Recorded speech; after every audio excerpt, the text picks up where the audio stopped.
Welcome everyone, and thank you for coming to this exceptional day celebrating the beautiful intercourse of love and commitment between Daniel Robert and Amy Marie. Two people who have an amazingly unique outlook on life. You have to respect their spontaneous attitudes. I mean, they're the only couple I know where you can plan a dinner together in the morning, and by supper time, Dan and Amy would tell you that they have to reschedule because they flew to Florida and they were drinking in a bar on the water. They can be tubing down the Delaware River by day and ripping slot machines in Atlantic City by night.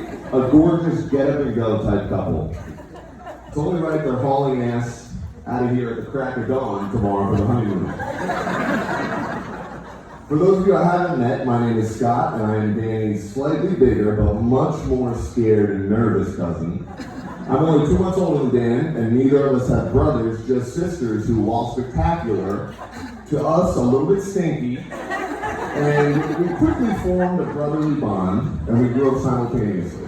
We went from being terrified, crying at Santa, trying to give us gifts at Christmas Eve at our grandma's house, to eventually laughing like gremlins, shooting that chunky bastard with the same Nerf guns that he had literally just given us.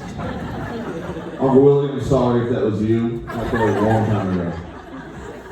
Being the first two boys on the Timon side of the family, we were always up to something, whether it be playing, laughing, eating, fighting, which was mostly because my big goofy ass played very rough. I only knew things like slam and crunch. But Danny always forgave me, and after my time out, we'd be back having a blast. Memories of exploring good old Beach Lake, camping with Uncle Bob, staying up late playing video games at sleepovers, running into each other with giant bean bags, using pillows to box each other, or fight the made-up bad guy who always looked like Christy. Running around his neighborhood and replenishing a Bagel Boy. Danny loved our ham sandwiches. And we used his trampoline to do wrestling moves, which didn't always end safe. We listened to naughty songs until Aunt Dot caught us. We bought pocket knives at the flea market from a smelly older man we couldn't understand. And we learned how to poop in the woods in case of an emergency, or because we just thought it was funny as hell. We grew closer as teenagers, and Old Bridge became a place I loved going because I knew Danny always had some fun adventure. Hanging with Dan was so cool to me.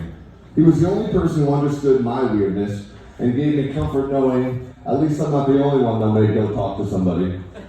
I mean, who else could I have a conversation with using only fart sounds and actually kind of understand what the other person was saying? We could go for months apart and still act the same way when we reunited, and Amy probably saw this and thought, who's going to be the two poor souls that end up with these two asshats? Yeah, sorry, Nikki. Danny, let me tell you something. Danny's always been someone who brightens up a room or a cranky mood in seconds, and he's made me laugh my hardest. We continue to share great times together, even as big, strong adults. And he's always remained unpredictable, even to those closest to him. I always respected how he marched to the beat of his own drum. And then I met some of his hometown friends, and I realized he's not just one solo drummer. There's a whole Old Bridge marching boy band of great men out there.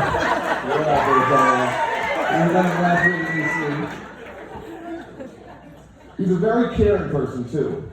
He loves to have a good time, but he also wants those around him to have an even better time. He's made my life better whenever he's in it, and I truly consider him like a brother to me. And Dan, I'm grateful that we've remained so close, literally throughout our entire lives, and I'm proud to call you a dear friend and see the man you become, all while remaining that same dude that I love to grow up with. And his greatest accomplishment of all, though, was getting this beautiful bride and former Miss Amy Layton to fall in love with him. A feat that they'll sing folk songs about for generations to come. I first met Amy years ago on her first family ski trip, and obviously her pretty smile and her bubbly personality are enough to make anybody like her. But what made me a fan was when we went skiing. I thought Dan was going to have to play ski instructor / boyfriend for the day.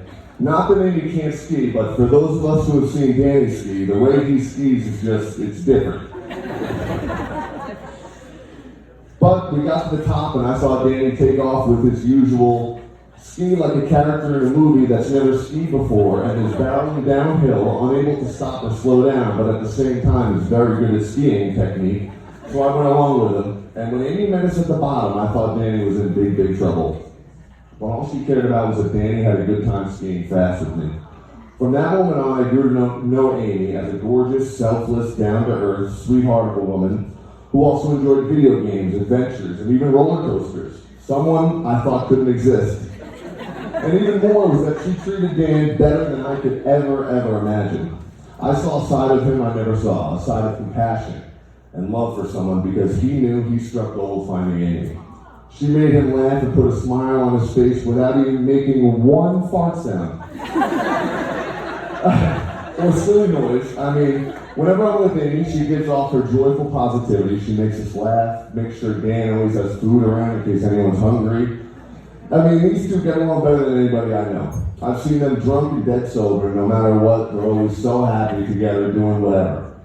From now until they're an old racing couple through Atlantic City casinos with their scooters full of poker chips, fruit juice, and 2 fresh diapers.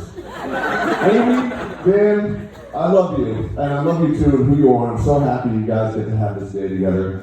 I just want to leave you guys with a short poem I wrote about Danny's love for Amy and his quest to her heart, but if he had to ski there. So, this is called the Trail of Love. On the top of Mount Milky, far from the one whom he loves, stands a man with no poles, just his goggles and gloves.